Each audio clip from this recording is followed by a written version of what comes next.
ಎವನ್ TV news ವೀಕ್ಷಕರಿಗೆ ಸ್ವಾಗತ. ಸತತ ಅಭ್ಯಾಸದ ಮೂಲಕ ದೇಶ ಕಟ್ಟುವ ಕೆಲಸ ಮಾಡಿ ವಿದ್ಯಾರ್ಥಿಗಳಿಗೆ ಅಂಜಿನಪ್ಪ ಕರೆ. ವಿದ್ಯಾರ್ಥಿಗಳು ಸತತ ಅಭ್ಯಾಸದ ಮೂಲಕ ಭವಿಷ್ಯ ರೂಪಿಸಿಕೊಳ್ಳುವ ಜೊತೆಗೆ ದೇಶ ಕಟ್ಟುವ ಕೆಲಸವನ್ನ ಮಾಡಬೇಕೆಂದು ಶಿಡ್ಲಘಟ್ಟ ವಿಧಾನಸಭಾ ಕ್ಷೇತ್ರದ ಕಾಂಗ್ರೆಸ್ ಮುಖಂಡ ಎಸ್ಎನ್ ಕ್ರಿಯಾ ಟ್ರಸ್ಟ್ನ ಅಧ್ಯಕ್ಷ ಅಂಜಿನಪ್ಪ ಕರೆ ನೀಡಿದರು. ಶಿಡ್ಲಘಟ್ಟ ತಾಲೂಕಿನ ಬೆಳ್ಳೊಟ್ಟಿ ಗೇಟ್ ಬಳಿ ಇರುವ ಶ್ರೀ ಗುಟ್ಟಾಂಜನೇಯ ಸ್ವಾಮಿ ದೇವಾಲಯದ ಆವರಣದಲ್ಲಿ ಎಸ್ಎನ್ ಕ್ರಿಯಾ ಟ್ರಸ್ಟ್ ವತಿಯಿಂದ ಆಯೋಜಿಸಿದ ಪ್ರತಿಭಾ ಪುರಸ್ಕಾರ ಕಾರ್ಯಕ್ರಮದಲ್ಲಿ ಅವರು ಮಾತನಾಡಿದರು. ಶಿಡ್ಲಘಟ್ಟ ವಿಧಾನಸಭಾ ಕ್ಷೇತ್ರದ ಪ್ರತಿಭಾವಂತ ವಿದ್ಯಾರ್ಥಿಗಳನ್ನು ಗುರುತಿಸಿ ಪ್ರೋತ್ಸಾಹಿಸುವ ಕೆಲಸ ಮಾಡಿದ್ದೇವೆ. ಇದು ದೊಡ್ಡ ಸಾಧನೆ ಅಲ್ಲ. ತಾವು ಜೀವನದಲ್ಲಿ ವಿದ್ಯಾವಂತರಾಗಿ ಮತ್ತೊಬ್ಬರಿಗೆ ಸಹಾಯ ಮಾಡುವ ಶಕ್ತಿಯನ್ನ ಬೆಳೆಸಿಕೊಳ್ಳಬೇಕು, ಜೊತೆಗೆ ದೇಶ ಕಟ್ಟುವ ಕೆಲಸವನ್ನ ಮಾಡಬೇಕೆಂದು ಮನವಿ ಮಾಡಿದರು. ಇದೇ ಸಂದರ್ಭದಲ್ಲಿ ಎಸ್ಎಸ್ಎಲ್ಸಿ ಹಾಗೂ ದ್ವಿತೀಯ ಪಿಯುಸಿಯಲ್ಲಿ ಅತ್ಯಧಿಕ ಅಂಕ ಗಳಿಸಿದ ಪ್ರತಿಭಾವಂತ ವಿದ್ಯಾರ್ಥಿಗಳಿಗೆ ಎಲೆಕ್ಟ್ರಿಕ್ ದ್ವಿಚಕ್ರ ವಾಹನ, ಟಿವಿ ಇನ್ನಿತರೆ ವಸ್ತುಗಳನ್ನು ಉಡುಗೊರೆಯಾಗಿ ವಿತರಿಸಲಾಯಿತು. ಈ ಸಂದರ್ಭದಲ್ಲಿ ಕೆಎಂಎಫ್ ಮಾಜಿ ನಿರ್ದೇಶಕ ಶ್ರೀನಿವಾಸ ರಾಮಯ್ಯ, ಶಿಡ್ಲಘಟ್ಟ ಪಿಎಲ್ಡಿ ಬ್ಯಾಂಕ್ ಮಾಜಿ ಅಧ್ಯಕ್ಷ ಭೀಮೇಶ್, ಜಿಲ್ಲಾ ಪಂಚಾಯಿತಿ ಮಾಜಿ ಅಧ್ಯಕ್ಷ ವಿ ಸುಬ್ರಹ್ಮಣಿ, ರಮೇಶ್, ಗ್ರಾಮ ಪಂಚಾಯಿತಿ ಮಾಜಿ ಸದಸ್ಯೆ ವರಲಕ್ಷ್ಮಿ, ಸಂತೋಷ್, ಆನೂರು ಆನಂದ್, ನಟರಾಜ್ ಇನ್ನಿತರರು ಉಪಸ್ಥಿತರಿದ್ದರು.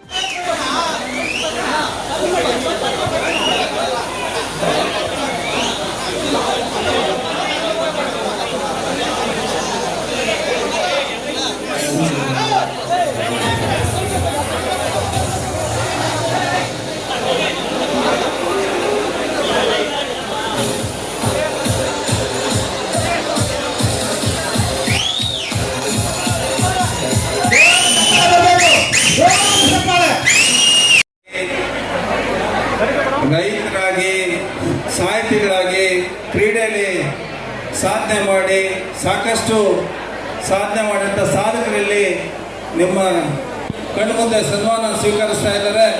ನೀವು ಇವ್ರಿಗಿಂತ ಹೆಚ್ಚು ಸಾಧನೆ ಮಾಡೋಂಥದ್ದಾಗಲಿ ಅಂತೇಳಿ ಶುಭ ಕೋರಿ ಅವ್ರಿಗೆಲ್ರಿಗೂ ಸಹ ಶುಭ ಆಗಲಿ ಅಂತೇಳಿ ಶುಭಾಶಯಗಳನ್ನ ತಿಳಿಸಿ ನೀವು ಚಪ್ಪಾಳೆ ತಟ್ಟಿ ಅವ್ರಿಗೆ ಗೌರವಿಸ್ಬೇಕು ಅಂತೇಳಿ ನಾನು ವಿನಂತಿ ಮಾಡ್ಕೊಳ್ತೀನಿ. ಸರ್, ಎಲ್ರಿಗೂ ನಿಮಗೆ ಶುಭ ಆಗಲಿ, ಒಳ್ಳೆಯದಾಗಲಿ, ಇನ್ನೂ ಹೆಚ್ಚು ಭವಿಷ್ಯ ಸಿಗಲಿ, ಈ ದೇಶಕ್ಕೆ ನಿಮ್ಮಂಥ ಸಾಧನೆ ಇನ್ನೂ ಹೆಚ್ಚಿನ ಸಂಖ್ಯೆಯಲ್ಲಿ ಸಿಗಲಿ ಅಂತೇಳಿ ನಾನು ನನ್ನ ಗೌರವವನ್ನು ಸಮರ್ಪಣೆ ಮಾಡ್ತಾ ಇದ್ದೀನಿ. ನಿಮಗೆ ಒಳ್ಳೆ ಗಣ್ಯರಿಂದ ಜ್ಯೋತಿ ಬೆಳಗಿಸುವ ಮುಖಾಂತರ ಜೋರಾದ ಚಪ್ಪಾಳೆ ಬರಬೇಕು.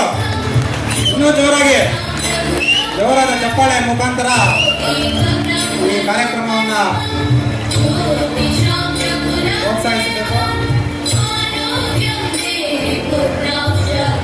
ದೀಪವನ್ನ ಬೆಳಗಿಸಿರ್ತಕ್ಕಂಥ ವೇದಿಕೆ ಮೇಲೆ ಇರ್ತಕ್ಕಂಥ ತಮಗೆಲ್ಲರಿಗೂ ಕೂಡ ಧನ್ಯವಾದಗಳನ್ನು ತಿಳಿಸ್ತಾ ಇದ್ದೀವಿ.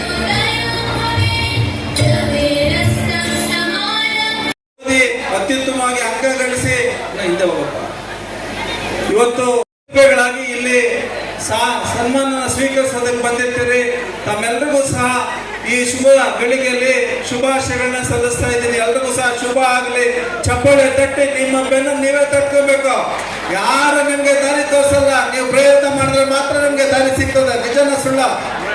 ನಿಮ್ ಜೊತೆ ಇರೋಂಥವ್ರು ನಿಮ್ ಪೇರೆಂಟ್ಸು, ಅವರು ನಿಮ್ಗೆ ಕಷ್ಟ ಸುಖ ಎಲ್ಲನೂ ಸಹ ಇರ್ತಾರೆ. ಆದ್ರೆ ನೀವು ಪ್ರಯತ್ನ ಮಾಡಿದ್ರೆ ಮಾತ್ರ ನಿಮ್ಗೆ ಪ್ರತಿಫಲ ಇರ್ತದೆ. ನಿಮ್ಮ ಗುರಿ ಮುಟ್ಟೋದಕ್ಕೆ ದಾರಿ ಆಗ್ತದೆ. ಬಹಳಷ್ಟು ವಿಶೇಷವಾಗಿ ನಾವು ಈ ಕಾರ್ಯಕ್ರಮನ 2015ರಲ್ಲಿ ನಾವು ಸಂತೋಷ್ ಇಬ್ರು ಸೇರಿ ಇಲ್ಲಿ ಈ ತಾಲೂಕಿನಲ್ಲಿ ಪ್ರಾರಂಭ ಮಾಡಿದ್ವಿ. ಆದರೆ ನಮ್ಮ ದುರ್ದೈವ ನಮ್ಮನ್ನಾಗಲೇ ಬೆಳ್ಳೊಟ್ಟಿ ಸಂತೋಷು ನಮ್ಮನ್ನೆಲ್ಲ ಬಿಟ್ಟೋಗಿದ್ದಾರೆ. ಆದರೆ ಅವ್ನು ಮಾಡ್ತಾ ಇದ್ದಂಥ ಒಳ್ಳೆ ಕೆಲಸ, ಸಮಾಜಮುಖಿ ಕೆಲಸಗಳು ನಮ್ಮ ಜೊತೆ ಸದಾ ಜೀವಂತವಾಗಿದೆ. ಮಕ್ಕಳ ಬಗ್ಗೆ ಇದ್ದಂಥ ಕಾಳಜಿ ಮತ್ತೆ ಸಮಾಜದ ಬಗ್ಗೆ ಇದ್ದಂಥ ಕಾಳಜಿ ನಮ್ಮೆಲ್ಲರಿಗೂ ಸಹ ಆದರ್ಶ. ಆ ಕಾರ್ಯಕ್ರಮನ ಮುಂದುವರೆದ ಭಾಗವಾಗಿ ಇವತ್ತು ನಾವು ಸಹ ಇಲ್ಲಿ ಮಾಡ್ತಾ ಇರೋಂಥದ್ದು. ಅವತ್ತಿನ ಪರಿಸ್ಥಿತಿ ಇಲ್ಲ. ದೇಶ ಬಹಳಷ್ಟು ಬದಲಾಗ್ತಾ ಇದೆ, ಬಹಳಷ್ಟು ಬಲಿಷ್ಠ ಆಗ್ತಾ ಇದೆ. ಈ ಬಲಿಷ್ಠವಾದ ದೇಶ ಕಟ್ಟೋದಕ್ಕೆ ನೀವೆಲ್ಲ ಕೈ ಜೋಡಿಸಿದ್ರೆ ಮಾತ್ರ ಭವಿಷ್ಯದ ಭಾರತ ನಿರ್ಮಾಣ ಆಗ್ತದೆ. ಭವಿಷ್ಯದ ಭಾರತಕ್ಕೆ ಯುವಕರೇ ನೀವೇ ಸ್ಫೂರ್ತಿ. ನೀವೆಲ್ಲ ಕೆಲಸ ಮಾಡಿ ಕಲ್ತ್ರೆ, ನೀವು ಉದ್ಯೋಗಸ್ಥರಾದ್ರೆ, ನೀವು ಕುಟುಂಬಕ್ಕೆ ಜವಾಬ್ದಾರಿ ತಗೊಂಡ್ರೆ ಮಾತ್ರ ನಿಮ್ಮ ಕುಟುಂಬ ಚೆನ್ನಾಗಾಗ್ತದೆ. ಶಿಡ್ಲಘಟ್ಟಕ್ಕೆ ಮತ್ತೆ ವೈಭವ ಸೃಷ್ಟಿ ಆಗ್ತದೆ. ನಾನು ಒಂದು ಎರಡೇ ಲೈನ್ ಹೇಳ್ತೀನಿ. ಈಗ ಶಿಡ್ಲಘಟ್ಟದಲ್ಲಿ ನಾನು ಯಾವಾಗಲೂ ಹೇಳ್ತೀನಿ, ಒಂದು ಸದೃಢವಾದ ಶಿಡ್ಲಘಟ್ಟನ ಕಟ್ಟಬೇಕು, ಅದು ನಿಮ್ಮ ಜವಾಬ್ದಾರಿ ಅಂತೇಳಿ. ಈಗ ನನ್ನ ಜವಾಬ್ದಾರಿ, ನೀವು ವಿದ್ಯಾವಂತರು, ನೀವು ಚೆನ್ನಾಗಿ ಓದಿ ಪಾಸ್ ಆಗಿದ್ರಿ ಅಂತೇಳಿ ನಿಮ್ಗೆ ಬೆಂತಟ್ಟಂತ ಕೆಲಸ ನಾವು ಮಾಡ್ತಾ ಇದ್ವಿ. ನೀವು ಏನ್ ಮಾಡ್ಬೇಕು? ನೀವು ಶ್ರದ್ಧೆಯಿಂದ ಓದಬೇಕು, ಮತ್ತಷ್ಟು ಶ್ರಮ ಹಾಕ್ಬೇಕು, ಎದೆಯಲ್ಲಿ ಭಯ ಇರಬೇಕು, ಆದ್ರೆ ಪ್ರಯತ್ನ ಬಿಡಬಾರ್ದು. ನೀವು ಯಾರು ಭಯದಿಂದ ಶ್ರಮ ಹಾಕಿ ಸಮಯಕ್ಕೆ ಬೆಲೆ ಕೊಟ್ಟು ಕೆಲಸ ಮಾಡ್ತಾರೆ ಅವರೆಲ್ಲರೂ ಸಾಧಕರಾಗ್ತಾರೆ. ಸಾಧಕರು ನೀವೆಲ್ಲ ಆಗ್ಬೇಕು ಅಂತೇಳಿ ನನ್ನ ಅಭಿಪ್ರಾಯ.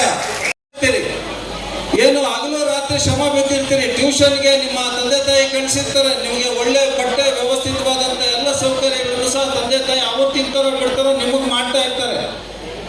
ಏನಕ್ಕೆ ಅಂದ್ರೆ ನಮ್ಗೆ ಈ ಕಷ್ಟ ಬೇಡ, ನಮ್ಮ ಮಕ್ಕಳು ಚೆನ್ನಾಗಾಗ್ಲಿ, ಓದಿ ಬುದ್ಧಿವಂತರಾಗ್ಲಿ, ಉದ್ಯೋಗಸ್ಥರಾಗ್ಲಿ, ಒಳ್ಳೆ ಸದೃಢವಾದಂತ ಬೆಳೆಯುವಂಥದ್ದು ನಮಗೆ ಗೌರವ ತರಂತ ಕೆಲಸ ಅವರು ರೂಢಿಸ್ಕೊಡ್ಲಿ ಅಂತೇಳಿ. ಹಂಗಾಗಿ ತಾವು ಸಹ ಅಷ್ಟೇ ಶ್ರದ್ಧಾ ಭಕ್ತಿಯಿಂದ ಚೆನ್ನಾಗಿ ಓದಿ ಇಷ್ಟೊಂದು ಅಂಕ ಗಳಿಸಿ ಈ ಒಂದು ವೇದಿಕೆಯಲ್ಲಿ ಸನ್ಮಾನ ಸ್ವೀಕರಿಸೋದಕ್ಕೆ ಜವಾಬ್ದಾರಿಯುತವಾಗಿ ಬಂದಿರ್ತೀರಿ. ಬಹಳ ಸಂತೋಷ ಆಗ್ತದೆ. ಯಾರು ಇಲ್ಲಿ ಕಡಿಮೆ ಇಲ್ಲ. 625ಕ್ಕೆ ಒಂದೆರಡು ಕಮ್ಮಿ ತಗೊಂಡಿದ್ದಾರೆ, ಇನ್ನೆಲ್ಲ 623 ತಗೊಂಡಿದ್ದಾರೆ. ಅವ್ರಿಗೆಲ್ಲ ಶುಭಾಶಯ ಹೇಳ್ಬೇಕಲ್ಲ ನಾವು. 623 ತಗೊಂಡಿರೋರು ಇದ್ದಾರೆ, 622 ತಗೊಂಡಿದ್ದಾರೆ. ನಮಗೂ ಸಹ ಅದನ್ನ ಬೈಫರ್ಕೇಟ್ ಮಾಡೋದಕ್ಕೆ ಕಷ್ಟ ಆಗ್ತದೆ. ಆದ್ರೆ ಇಲ್ಲಿ ಉದ್ದೇಶ ಕರೆದಿರೋಂಥದ್ದು, ನೀವು ಮಾಡಿರೋಂಥ ಸಾಧನೆ ಬಹಳ ದೊಡ್ಡದು. ನಾವು ಸನ್ಮಾನ ಮಾಡಿ ನಿಮ್ಗೇನೋ ಒಂದು ಬೆಂತಟ್ಟಂತ ಕೆಲಸ, ಸಣ್ಣ ಕಾರ್ಯಕ್ರಮ. ಯಾರು ಸಹ ಏನಪ್ಪ ಇದನ್ನ ಅಳತೆ ಮಾಡೋಂಥ ಲೆಕ್ಕದಲ್ಲಿ ಹೋಗ್ತಾ ಇಲ್ಲ.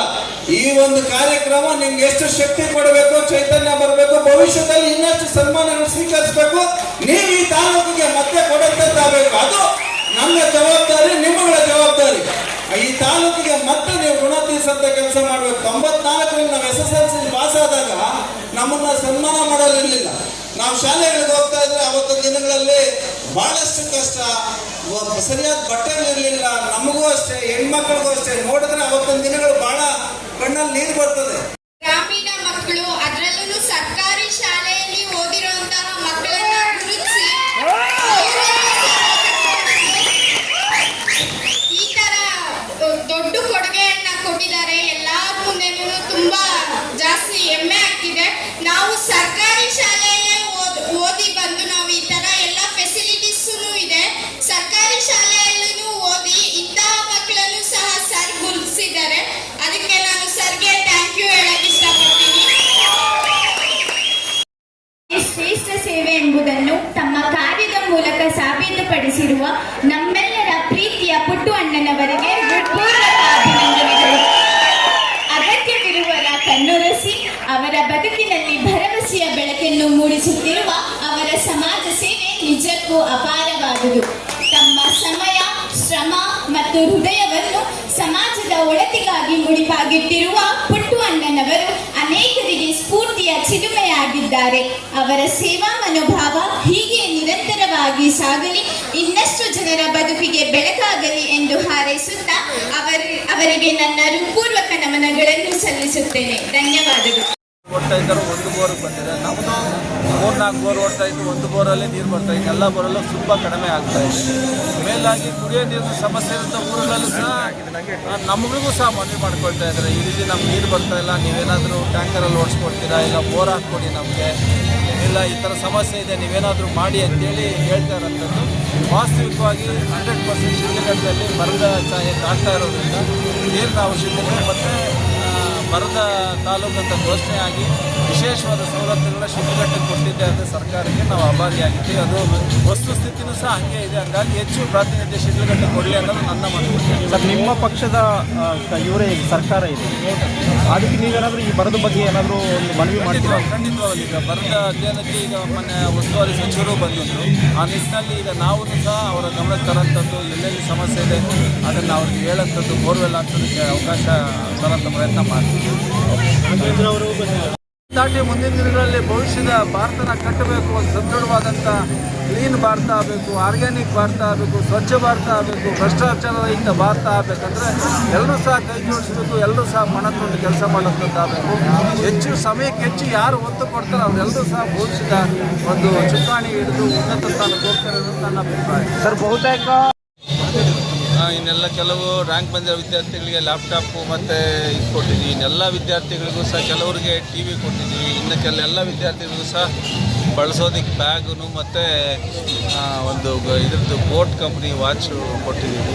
ಸೊ ಟೈಮು ಭಾಳ ಇಂಪಾರ್ಟೆಂಟ್. ಟೈಮ್ ಬಗ್ಗೆ ಅವ್ರಿಗೆ ಜವಾಬ್ದಾರಿ ಎಚ್ಚರಿಕೆ ಇರಲಿ ಅಂತೇಳಿ ವಾಚ್ ಯುವಕರಿಗೆಲ್ರಿಗೂ ಪ್ರೀತಿ ಅವಶ್ಯಕತೆ. ಸೊ ಹಂಗಾಗಿ ಅವರ ಟೈಮ್ ಬಗ್ಗೆ ಒಂದು ಎಚ್ಚರಿಕೆಯಾಗಿ ಹೆಜ್ಜೆ ಇಡಲಿ ಅಂತೇಳಿ ನಾವು ಈ ಒಂದು ಬಹುಮಾನ ಕೊಟ್ಟಿದ್ದೀವಿ. PUC ನಾವು ಕಡಿಮೆ ತೊಗೊಂಡಿದ್ದೀವಿ, ಯಾಕಂದರೆ ಇದೇ SSLC ಮಕ್ಕಳೇ PUCಗೆ ಹೋಗೋದ್ರಿಂದ ನಾವು PUCಗೆ ಹೆಚ್ಚು ಗಮನ ಕೊಟ್ಟಿಲ್ಲ. PUCಗೆಲ್ಲ ಒಂದು 8-10 ಮಕ್ಕಳಿರ್ತಾರೆ, SSLC ಮಕ್ಕಳೇ ಹೆಚ್ಚಾಗಿದೆ. ಈ ವರ್ಷ ಭಾಳಷ್ಟು ಪ್ರಗತಿ ಕಂಡಿದೆ ಅಂತ ನನಗೆ ಕಾಣ್ತಾ ಇದೆ. ಯಾಕಂದರೆ ಅಷ್ಟೊಂದು ಮಕ್ಕಳ ಒಂದು ಫಲಿತಾಂಶ ನೋಡಿದಾಗ ಭಾಳಷ್ಟು ಅಚ್ಚುಕಟ್ಟಾಗಿ ಶ್ರಮಪಟ್ಟು ಓದಿದ್ದಾರೆ. ಅದೇ ರೀತಿ ಫಲಿತಾಂಶನೂ ಬಂದಿದೆ. ಅದು ಮಕ್ಕಳ ಒಂದು ಪ್ರಯತ್ನಕ್ಕೆ ಒಂದು ಯಶಸ್ಸು ಅಂತ ನಾನು ಭಾವಿಸ್ತೀನಿ. ಸರ್, ಏನು ಶಾಸಕರು ಹೇಳ್ತಾರೆ, ಕಳೆದ ಉಸ್ತುವಾರಿ ಸಚಿವರ ಒಂದು KDP ಮೀಟಿಂಗಲ್ಲಿ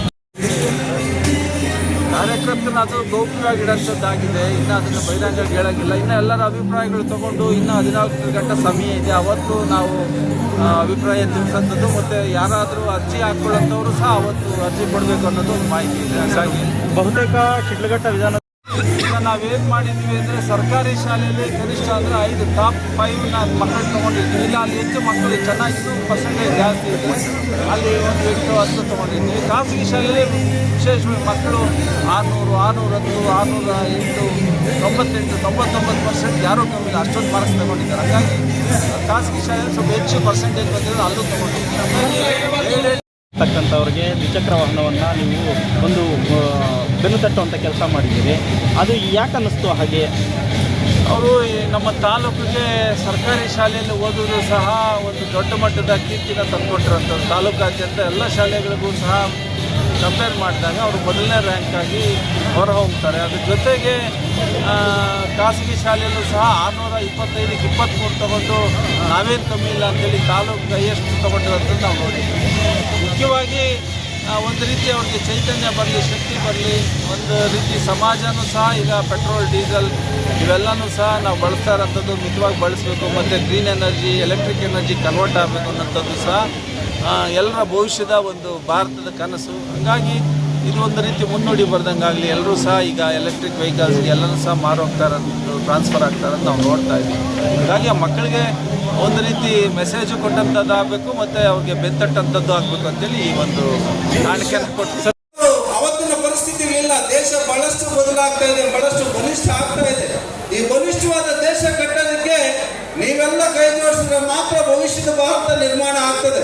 ಭವಿಷ್ಯದ ಭಾರತಕ್ಕೆ ಯುವಕರೇ ನೀವೇ ಸ್ಫೂರ್ತಿ. ನೀವೆಲ್ಲ ಕೆಲಸ ಮಾಡಿ ಕಲ್ತ್ರೆ, ನೀವು ಉದ್ಯೋಗಸ್ಥರಾದ್ರೆ, ನಿಮ್ಮ ಕುಟುಂಬಕ್ಕೆ ಜವಾಬ್ದಾರಿ ತಗೊಂಡ್ರೆ ಮಾತ್ರ ನಿಮ್ಮ ಕುಟುಂಬ ಚೆನ್ನಾಗಾಗ್ತದೆ. ಶಿಡ್ಲಘಟ್ಟಕ್ಕೆ ಮತ್ತೆ ವೈಭವ ಸೃಷ್ಟಿ ಆಗ್ತದೆ.